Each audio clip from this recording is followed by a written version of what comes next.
Bible Hub describes in tacos the following way. Describes the meaning here as things that can happen in quickness. Bang.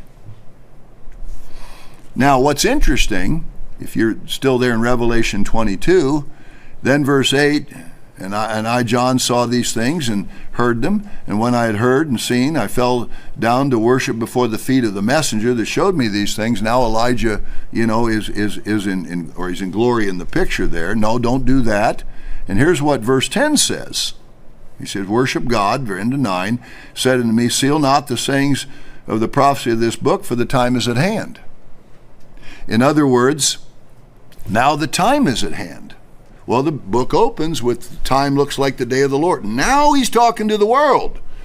It's actually, teasing out of the scriptures what happens to start the 7 years. Now, open up. Don't keep secret this stuff like it was secret until the time. Now don't keep secret and talk to everybody, because the time is at hand, which we now know is the day of the Lord. So that's a totally different moment described in verse 10 than the one in verse 6. Verse 10 would be when he prophesies again to everybody.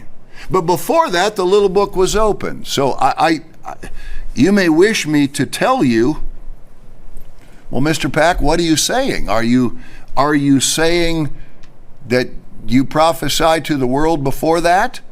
Before the 7 years? And my answer is, no, I'm not saying that. Unless God wants something said, 3 guys are going to die and it happens, that would turn the world on its head and bounce it about 5 times. I don't know what Iran and Israel would do with that. I don't know. I just know that when the 7 years comes, he absolutely prophesies again, and the Bible's false. And then you read before the 7 years comes, God sends a prophet. Who does he go to? The people he's been working with for years and years, or for a few days?